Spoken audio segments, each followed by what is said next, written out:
अगर कोई बच्चा वूम भी होता है और उसको जान से मार दिया जाता है तो ऐसे केस के अंदर उसको मिसकैरेज बोला जाता है। तो आज हम इस वीडियो के अंदर मिसकैरेज के रिगार्डिंग बात करेंगे। मेरा नाम है आयुष, आप देख रहे हैं स्मार्ट इन लीगल गाइडेंस।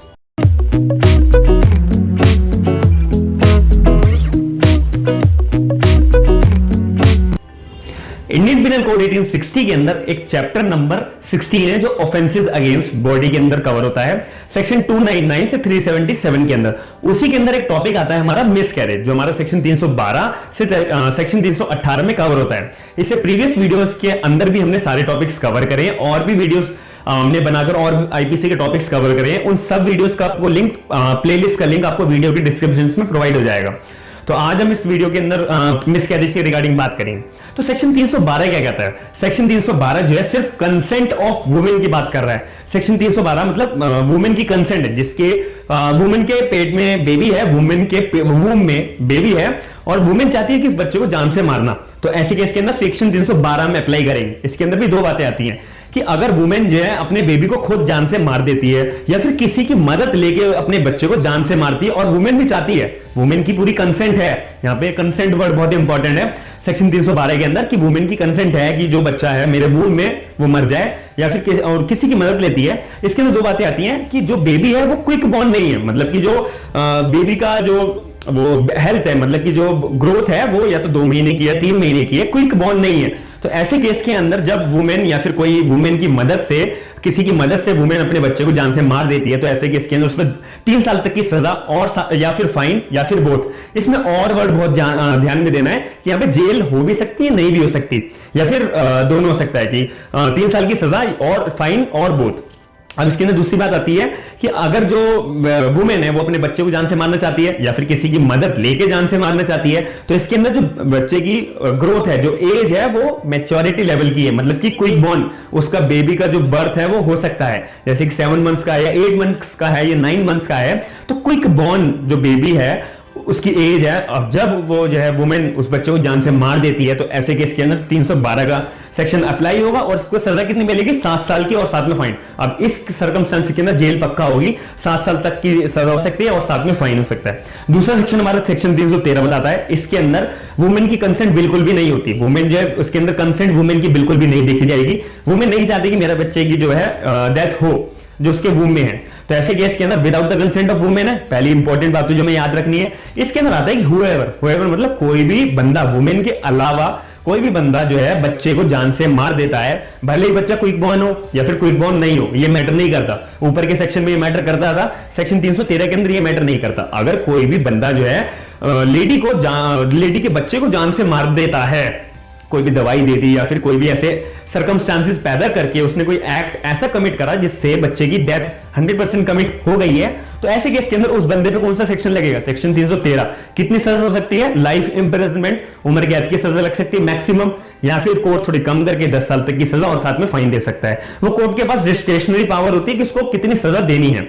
ऐसे हमारे आगे के सेक्शन आते हैं, सेक्शन 314। अब इसके अंदर जो है कंसेंट है भी और नहीं भी, दो बातें आती है इसके अंदर कि वुमेन कंसेंट है कि वो चाहती है, वुमेन भी चाहती है कि जो मेरे वूम में बच्चा है वो जान से मर जाए, या फिर वुमेन नहीं चाहती मेरे जो वूम में बच्चा है वो जान से मर जाए। इसके दो बातें समझनी है हमें कि विद अगर वुमेन की कंसेंट है कि मेरे पेट में जो बेबी है वो मर जाए, उसने किसी की हेल्प ली, अब उसने हेल्प ली तो उसके अंदर वुमेन की भी डेथ हो गई और बच्चे की भी डेथ हो गई, तो ऐसे केस के अंदर उसमें सेक्शन 314 अप्लाई होता है। इसमें सजा कितनी होती है? 10 साल तक की और साथ में फाइन। अब इसके अंदर ये बात है कि इसमें दोनों की डेथ हो रही है, वुमेन की भी और चाइल्ड की भी, और साथ में वुमेन की भी कंसेंट थी कि बच्चा जो है मर जाए और साथ में मेरी भी डेथ हो जाए। तो ऐसे केस के अंदर 10 साल तक की सजा और फाइन किस पे? जिस बंदे ने ऐसा एक्ट कमिट करा है। अब इसके दूसरी सर्कमस्टेंस कैसी आती है? Without the consent of women. इसके अंदर वुमेन नहीं चाहती कि मेरा बेबी जो है उसकी डेथ हो। ऐसे केस के अंदर कोई बंदे ने वुमेन को ऐसी दवाई दी या ऐसे सर्कमस्टेंसेस पैदा करे जिसमें वुमेन और चाइल्ड दोनों की डेथ हो गई है, तो ऐसे केस के अंदर सीधा उम्र कैद तक की सजा दे सकता है कोर्ट, या फिर 10 साल तक की सजा दे सकता है और साथ में फाइन। वो कोर्ट की डिस्क्रिशनरी पावर हुई कि मैं कितना सजा इसको देना सक्षम होगी। ऐसे हमारा सेक्शन 315 आता है, ये भी इंपॉर्टेंट है। Child dies in womb not in good faith. हमने बहुत बार सुना होगा कि बहुत सारे कॉम्प्लिकेशंस आ जाते हैं जब बेबी का बर्थ हो रहा होता है। उसके अंदर ऐसे कॉम्प्लिकेशंस आते हैं जब डॉक्टर्स बोलते हैं या तो हम मदर को बचा पाएंगे या बेबी को बचा पाएंगे। फिर उस केस में हमें डिसीजन लेना पड़ता है कि क्या हम बेबी को बचाएं या मदर को बचाएं। तो क्या ये डिसीजन लेना, क्या ये लीगली तौर पे कोई क्राइम होगा? बिल्कुल भी नहीं होगा, क्योंकि यहाँ पे गुड फेथ है, हम बच्चे को बचाएं या फिर मदर को बचाएं, ऐसे कॉम्प्लिकेशंस आई हैं तो ऐसे डिसीजन लेंगे तो इसको हम कहां से क्राइम मान लेंगे। अब इसके अंदर सेक्शन 315 के अंदर जो हमें बात समझनी है वो समझनी है कि अगर कोई पर्सन जो है लेडी को ऐसा सर्कमस्टांसेस आ जाती हैं जिसमें या तो हम बच्चा जो है पैदा होगा, या तो वो बच्चा पैदा होगा मरा हुआ पैदा हो, या फिर जब वो पैदा होगा तो पैदा होने के बाद वो ऑटोमेटिकली मर जाएगा। इसका मतलब यह है कि अगर कोई पर्सन एक प्रेग्नेंट लेडी को ऐसी दवाइयां दे रहा था जिसमें वो जो बच्चा है वो ऑटोमेटिकली वूम के अंदर मर जाए, या फिर जब वो बेबी का बर्थ होगा मेच्योरिटी लेवल के बाद, जब उसका बेबी का बर्थ होगा तो बर्थ होने के बाद वो मर जाए, तो इसके अंदर दो बातें आ गई। इसके अंदर जो है अगर कोई भी पर्सन जो है वुमेन को ऐसे दवाई दे रहा है, बेबी बच्चा जो ऑटोमेटिकली वूम में मर जाए, तो फिर ऐसी अगर सर्कमस्टांसेस आती हैं, गुड फेथ में नहीं, गुड फेथ में तो आपको एग्जांपल बता दिया, जब डॉक्टर्स बोलते हैं ऐसी कॉम्प्लिकेशंस आ गई हैं तो इस केस के अंदर कोई भी सेक्शन अप्लाई नहीं होगा, क्योंकि इसमें यहाँ पे इंटेंशन नहीं है, क्रिमिनल इंटेंशन।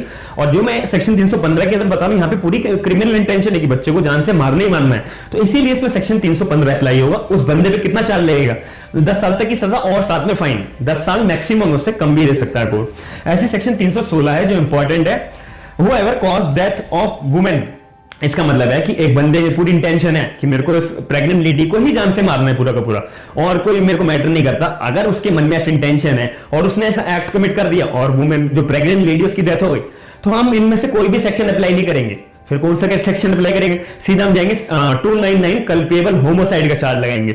299 के अंदर में कल्पेबल होमोसाइड डेफिनेशन बताई हुई है, सेक्शन 304 के अंदर कल्पेबल होमोसाइड की पनिशमेंट बताई हुई है। तो उस बंदे के ऊपर ट्रायल जब उसका होगा उस पर चार्ज लगाया जाएगा, सेक्शन 304 का चार्ज लगाया जाएगा, ये वाला चार्ज बिल्कुल भी नहीं होगा। तो आप सोचेंगे कि ये सेक्शन क्यों बनाया? इस सेक्शन के अंदर सेक्शन 316 के अंदर बताया हुआ है कि अगर कोई भी बंदा किसी प्रेग्नेंट लेडी को जान से मार देने की कोशिश करता है, या फिर अगर वो मर गई तो कल्पेबल होमोसाइड में जाएगा। अगर वो बच गई तो उस केस के अंदर जो बचने के बाद अगर बच्चे की डेथ हो जाती है, जो वूम में बच्चा होता है लेडी के, प्रेग्नेंट लेडी के, उस बच्चे की अगर डेथ हो जाती है, तो ऐसे केस के अंदर हम सेक्शन 316 अप्लाई करेंगे और उसके ऊपर चार्ज कितना लगाएंगे? मैक्सिमम 10 साल तक की सजा और साथ में फाइन। कोर्ट की डिस्क्रिप्शन है इसके अंदर भी, मैक्सिमम 10 साल, उससे कम भी हो सकती है। अब आता है हमारा सेकंड लास्ट सेक्शन, सेक्शन 317। ये बहुत इंपॉर्टेंट है कि अगर कोई भी पेरेंट्स या फिर कोई भी ऐसा पर्सन जो बच्चे का पालन पोषण कर रहा है, मेरा मतलब है कि अगर एक बच्चा है 12 साल से कम उम्र तक का, अब उसकी पालन पोषण को कोई तो कर रहा होगा, कोई तो गार्जियन होगा, या तो कोई भी गार्जियन जो उस बच्चे की पालन पोषण कर रहा है, बच्चे की उम्र क्या है 12 साल से कम, या बच्चे के पेरेंट्स हैं, अब वो बच्चे के पेरेंट्स या फिर जो गार्जियन है वो चाहते हैं कि अब इस बच्चे से हम छुटकारा चाहते हैं, तो वो जो है अब उस बच्चे को, बच्चे की उम्र यहां पे याद रखनी है 12 साल से कम, 12 साल से कम उम्र के बच्चों को अगर वो कहीं पे छोड़ आते हैं और हमेशा के लिए कि इस बच्चे से हमें संन्यास लेना है, बेरट के अंदर हमारे को अबेंडनमेंट का वर्ड यूज करा हुआ है। अबेंडनमेंट का मतलब होता है कि संन्यास लेना, कि इस बच्चे से अब हमें छुटकारा चाहिए, तो उस बच्चे को आप 12 साल की कम उम्र से किसी कहीं पे छोड़ के आ जाते हैं, ऐसे केस के अंदर सेक्शन 317 अप्लाई होगा। तो पेरेंट्स के ऊपर या फिर गार्जियन के ऊपर जो बच्चे का पालन पोषण कर रहे हैं उनके ऊपर कौन सा ऑफेंस लगेगा? सेक्शन 317 का 7 साल तक की सजा और साथ में या फिर फाइन या फिर बोथ। यहां पे मैंने बच्चों को बताया था, और वर्ड बहुत इंपॉर्टेंट है, यहां पे जेल हो भी सकती नहीं भी। अगर 7 साल की सजा दे रहा है तो कोर्ट जेल देगा, या फिर कोर्ट क्या देगा कि आप सिर्फ फाइन दे दो, या फिर आपको इतनी सजा और इतनी जेल या फिर इतनी फाइन दे दो।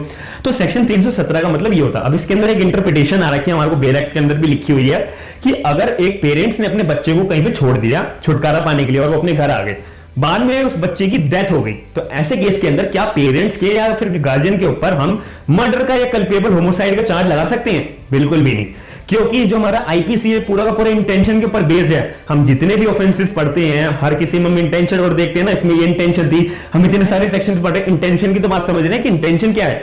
यहाँ पे सेक्शन 317 के अंदर क्या बच्चे को जान से मारने की इंटेंशन? बिल्कुल भी नहीं। पेरेंट्स या गार्जियन की जान से मारने की इंटेंशन? बिल्कुल भी नहीं। यहां पे सिर्फ इंटेंशन है संन्यास लेने की, अबेंडनमेंट, रिलिंग्विशमेंट वर्ड एक वर्ड होता है, उसका भी मतलब होता है संन्यास लेना, इस बच्चे से छुटकारा चाहिए हमें। अब वो बाद में मर गया तो इसके अंदर पेरेंट्स की इंटेंशन ऐसी नहीं थी, तो हम बिल्कुल भी इसके अंदर ना मर्डर का ना कल्पेबल होमोसाइड का चार्ज नहीं लगा सकते हैं। सिर्फ सेक्शन 317 लगेगा जिसमें 7 साल तक की सजा और फाइन और बहुत हो सकता है। हम हमारा आखिरी सेक्शन बहुत इंपॉर्टेंट है ये भी, इफ चाइल्ड बॉर्न्स डाइड और इसकी आइडेंटिटी छुपाई जाती है। इसका मतलब ये है कॉमनली कि अगर कोई भी बच्चा बॉर्न होता है, और बॉर्न कैसे हो रहा है? मरा हुआ पैदा हुआ है, लेकिन इसके अंदर कोई ऐसी इंटेंशन नहीं, मिसकैरेज इसमें कोई बिल्कुल भी नहीं करा गया, इसके अंदर लिखा हुआ है कि अगर कोई बच्चा पैदा होता है, बर्थ होता है मैच्योरिटी के बाद प्रॉपर तरीके से, लेकिन वो नेचुरल डेथ के साथ मरा हुआ होता है, और बाद में जो बाकी फैमिली मेंबर्स होते हैं, मदर होती है, उसके फादर होते हैं, या कोई भी फैमिली मेंबर्स जो होते हैं, उस बच्चे की बॉडी को जो है बरी कराते हैं चुपचाप, या फिर डिस्पोज ऑफ कर देते हैं उसकी बॉडी को चुपचाप, बिना बाहर पता लगे कि इनके घर में एक बच्चा पैदा हुआ था या नहीं भी हुआ था।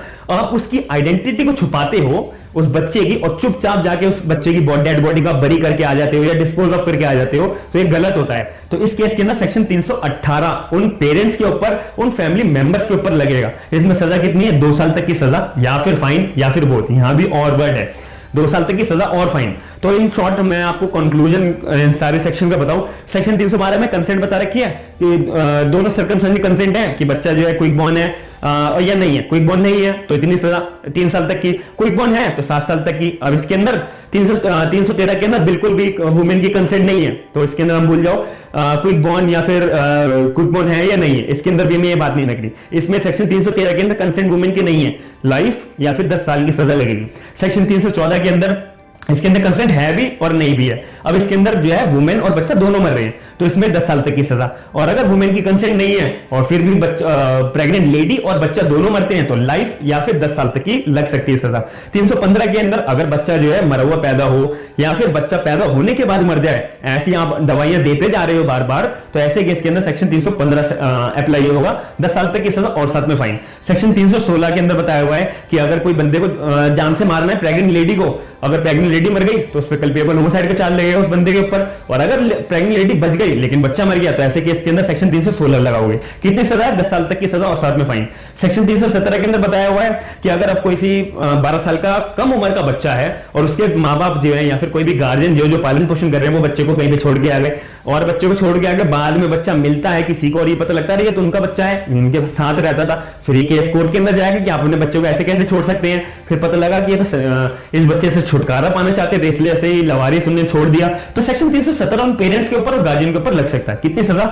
7 साल तक की सजा और फाइन और बोथ। अब सेक्शन 318 के अंदर लिखा हुआ है कि अगर जो बच्चा नेचुरल तौर पे बॉर्न हुआ लेकिन मरा हुआ पैदा हुआ, डेड पैदा हुआ, तो उसकी डेड बॉडी उठाकर उसके पेरेंट जो है बरी कराए या डिस्पोज ऑफ कराए। गलत बात है, आप किसी डेड बॉडी, इस बच्चे की डेड बॉडी को डिस्पोज ऑफ कर रहे हैं बिना किसी को बताए हुए, बिना उसके बर्थ की आइडेंटिटी छुपा रहे हो साफ साफ। तो ऐसे केस के अंदर जो बंदे इस सर्कमस्टांसिस के अंदर इन्वॉल्व होंगे उनके ऊपर 2 साल तक की सजा या फिर फाइन या फिर बोथ अप्लाई होगा। तो इस सारे सेक्शंस आपको पढ़ने के बाद एक बात कॉमन समझ में आएगी कि मिसकैरेज का एग्जैक्ट मीनिंग क्या होता है लीगल टर्म्स के अंदर, जो हमें सेक्शन आईपीसी के अंदर बताया हुआ है, सेक्शन 312 से 318 के अंदर कवर होता है। मैं उम्मीद करता हूं कि आपको सारा का सारा जो मिसकैरेज का था सेक्शन 312 से 318 के अंदर पूरा कवर में समझ में आया होगा। मैं आशा करता हूं कि आप मेरे सारी वीडियोस को भी सपोर्ट करेंगे जो हमने प्रीवियस टॉपिक्स के अंदर बनाई हुई है। और आप मेरे, अगर आपको कोई भी डाउट होता है आप मेरे को कमेंट सेक्शन के अंदर अपना डाउट पूछ सकते हैं इस टॉपिक के रिगार्डिंग या कोई भी टॉपिक के रिगार्डिंग मुझसे पूछ सकते हैं। मैं आशा करता हूं कि आप मेरे वीडियो को लाइक करेंगे, शेयर करेंगे, सब्सक्राइब करेंगे। थैंक यू, धन्यवाद।